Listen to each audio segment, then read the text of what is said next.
What is up, YouTube? Welcome to PanFro Games. In today's video, we got some incredibly interesting information to talk about in regards to Pokemon Scarlet and Violet, from the professors to the legendary Pokemon to the battle system and much, much more. Of course, if you like this type of content, I really appreciate if you leave a like and subscribe to the channel for more Pokemon and other video game news updates. First thing I wanted to show you guys is that in Europe, you can actually get the dual pack, which comes with both games, with a steel book case, which is exclusive to Europe. It is not coming to the US, which is very unfortunate. Hopefully the US will have some cool pre-order incentive at the very least, or maybe its own collection or edition. But right now, Europe has the best edition of Pokemon Scarlet and Violet because it is steelbook case. So just keep that in mind. Maybe you can order it from Europe if you are in the US, if you use a reshipper. But just wanted to put that out there because I may actually try to do something like this, because Switch games are region free. It will play in English if you are in the US, if you buy this, let's say in Japan or Europe as an example.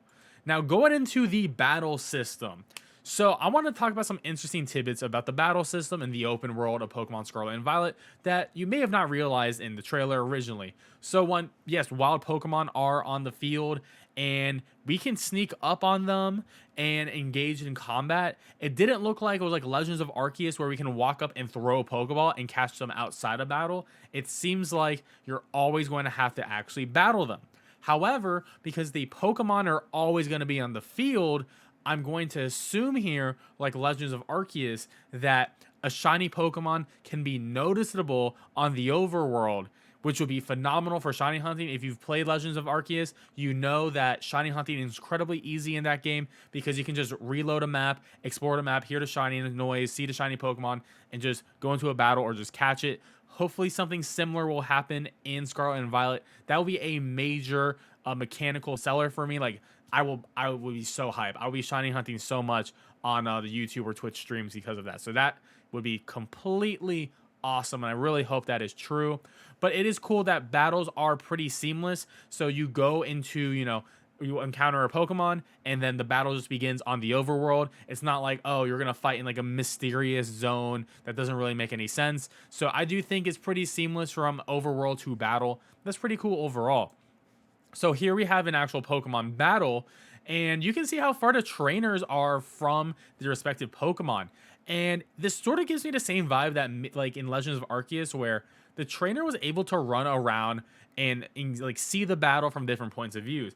Because this is really far away. There's no way that this would be the angle we're going to be getting in the game. So I'm pretty sure that we're going to probably be able to run around and maybe get in the middle between the two Pokemon like in Legends Arceus. It wasn't a big feature or anything, but I do like the player movement in battle. It just makes it feel a little bit more realistic, less static, more dynamic overall. I think that's a good change if they decided to do that here. And here's the actual battle system with the menu screen, right? So you can see the trainer is a little bit closer to the combat here, but we do get this side angle. So there could be a set mode where the battles could have a camera change, just like current Sword and Shield does, where it just like flips around the Pokemon. And there could be a mode where the trainer can walk around the battle like Legends Arceus. I am thinking there could be a setting for this personally to have a dynamic battle system or like a free roaming battle system. So that'd be pretty cool overall. Important things to note here. We got the actual menu. So we can see Quaxly's level 6, the little HP bar. Notice how there is no experience bar here. So it looks like when you do level up, it's going to be similar to Legends Arceus, where it's not going to have, okay, you like leveled up and it's going to have a bar go up. It's just going to be like, oh, you leveled up probably in the top left corner of the screen, and it's going to be very in and out, free and dandy. And I assume EXP share is on all the time. It's been like that for a while for Pokemon games. Probably not going to be an option to turn that off. So now let's go into a different topic here. So I want to talk about the 5 different forms that Riddler Coup hinted at for the legendary Pokemon.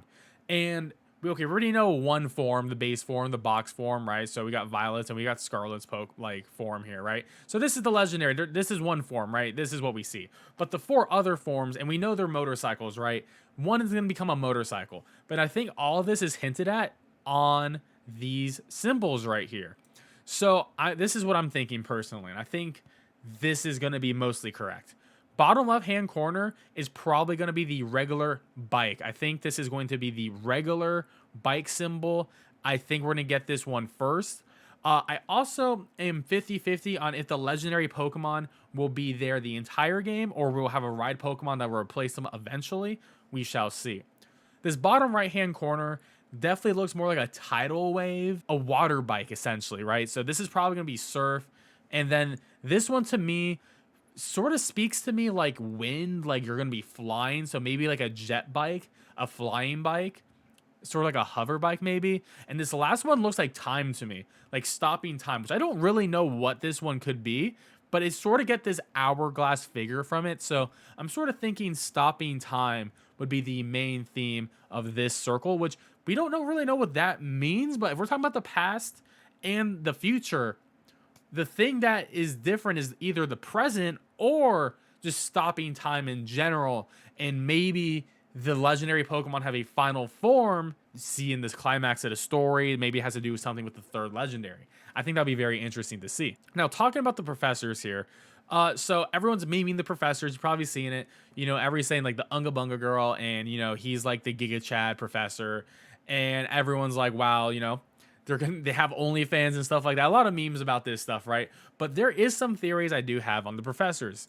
And one, the professors, they are incredible looking, but it is interesting that this is the first time that we actually have a professor for each version of the game.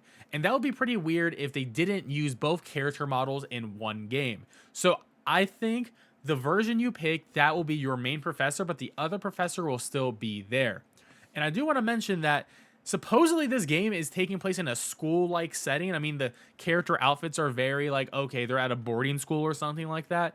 So you can imagine that these are two professors at the school, and maybe because it's a school, you have multiple than one professor. Maybe there is a third professor who is the headmaster of the school, who is actually the true main professor that will link you to these professors. And the reason why I'm saying that, like a main true professor, who's probably a good professor, because I sort of think that these guys are villains. I think that, so it's either one or two things. It's one, the Scarlet or Violet professor, whatever game you pick, that professor in your game will be the villain, the main villain. They're trying to get, you know, they obviously match with each legendary Pokemon. I mean, she's literally just looking like a prehistoric guy, like our Scarlet legendary, right? And he's very futuristic.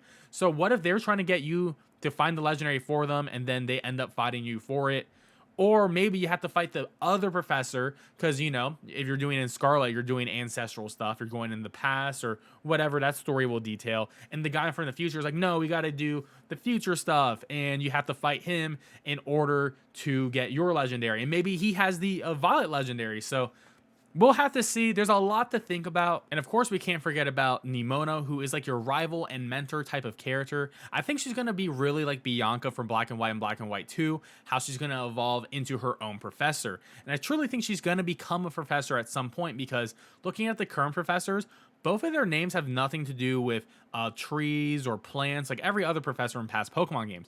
However, Nimona is very similar to the name anemones, which is actually a flowering plant, a flower. So I can see her becoming a professor in the future, and maybe she becomes a professor by the end of the game. So I sort of want to think maybe she could become, like, she is the good character. She's the one leading you throughout, especially if the two other professors end up being evil, then we shall see. I think it's a very interesting thing, a good twist on the story that could end up happening. Lastly, we have a Riddler coup update, and he asks, who would you rather? We'll drop something about the winner. And he's making us pick between Smoliv and Pawmai, and there's 6 days left in this poll. So we got 6 days left to learn something about Smoliv or Pawmai. And Smoliv looks like it's going to win. I personally voted for Smoliv. My reasons is I want to know if this thing's going to evolve twice, similar to like a Roselia line, or will this thing just evolve once? I hope it evolves twice. I am a big fan of Smoliv. It's really cute and adorable. And it's grass normal, so that's very interesting typing. I want to see if that changes in the future or if it becomes the Waifumon. I really hope it doesn't become the Waifumon. You know, Pawmai would have been a good choice too, because, you know, I sort of believe Pawmai is going to evolve into an electric fighting Pokemon. That would be really cool. I mean, it has the word paw in its name, so we'll see. But hey, Riddler Coup should have something for us at least 1 week from now. So Hopefully it's pretty good. Well, guys, if you enjoyed this video, please leave a like, drop a comment. What Pokemon would you rather know more about, Smoliv or Pawmai? And I'll catch you guys next time. Peace out and have a great one.